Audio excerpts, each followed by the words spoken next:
Ça va, alhamdoulilah. Myriam Chekirou, Oui, comment va la vie en Algérie? elle va bien. Tranquille? Elle va bien. Ça On bouge un garde le peu? moral, alhamdoulilah. Ouais, super. Il faut que ça bouge. Eh ben oui, ça bouge. Oui, Association Sidra, oui, il y a eu toujours. un, il y a eu un, il y a eu une collaboration. Ça s'est Oui, passé hier, on va en parler aujourd'hui, oui, avec ONU Femmes. Comment exactement. s'est faite la rencontre entre les deux? Ça fait des années que Sidra collabore avec Les agences, les différentes agences de l'ONU. voilà, exactement. Donc, ça fait quelque temps qu'on collabore ensemble avec ONU Femmes et à l'occasion de la Journée internationale des droits des femmes, on a décidé de mettre en collaboration une action en faveur des Algériennes en mouvement, en les présentant avec une approche positive, optimiste, pour justement véhiculer cette Journée des droits des femmes.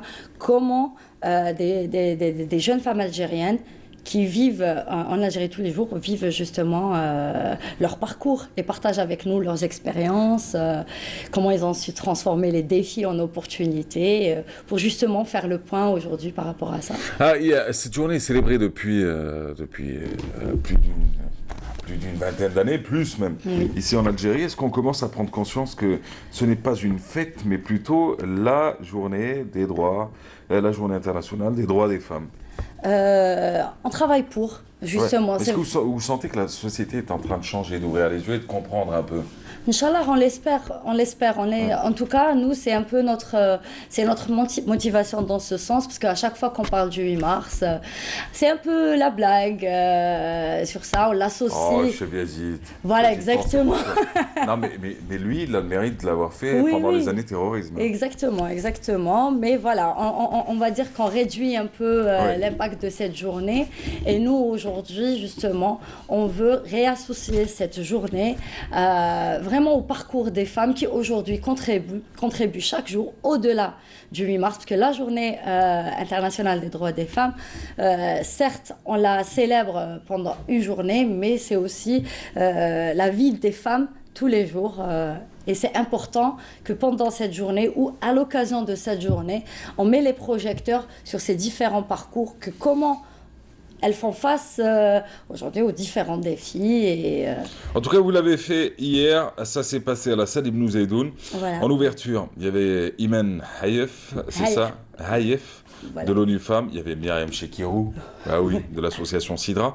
Et puis, il y a eu une sélection de femmes, un certain nombre de femmes qui ont défilé sur scène à Ibn Zaidoun.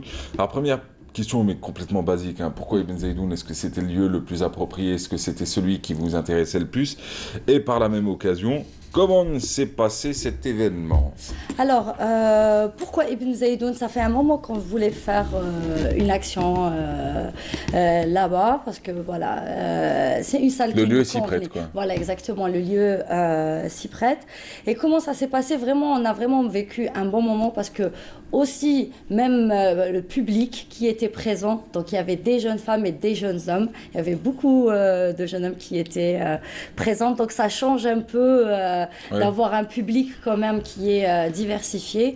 Donc il y a eu trois panels, donc deux panels de trois représentantes, et à la fin on a eu les deux témoignages. Donc ça s'est passé convivialement, où les femmes ont parlé spontanément, ont ouvert le cœur, ont discuté. Il y a eu un échange aussi avec le public, où aussi des jeunes hommes et des jeunes femmes ont pu interagir avec les intervenantes. D'accord. Et même les thématiques qui ont été abordées, c'était aussi des thématiques diversifiées. Alors, on commence avec les femmes algériennes. Les femmes algériennes et l'art. C'était Haïd Zerouk. Exactement. Elle, très engagée d'ailleurs, qui vient de réaliser un clip Oui. pour la lutte contre la violence à l'égard des femmes. Exact. Voilà. Et même la semaine dernière, ils ont fait une résidence artistique C'est ça.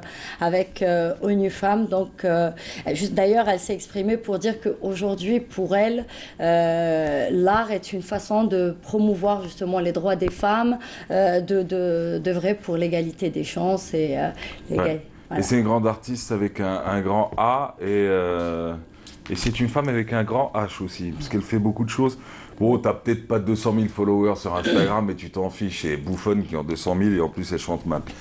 Elle comprendra ce que je dis. Alors du coup, ensuite, Tessalid Guetaf, jeune femme et je fais de la politique. Oui. C'est qui?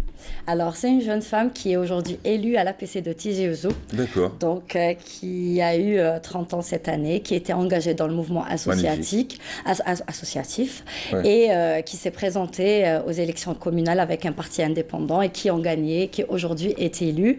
Et qui est sur le terrain. Et qui est sur le terrain, et qui sort du mouvement associatif et qui a compris, d'ailleurs, il a dit hier, elle a dit, j'ai toujours milité et j'ai compris pour aujourd'hui pouvoir arriver à un résultat, il faut s'engager dans la politique pour faire voter des lois, pour changer des lois et améliorer la vie du citoyen. Donc pour elle, voilà. Et aujourd'hui, c'est un exemple aussi à mettre. Elle a partagé sa vision et on espère que beaucoup d'autres suivront. Le rôle du réseautage dans l'autonomisation des femmes, Leila Akli de chez PI.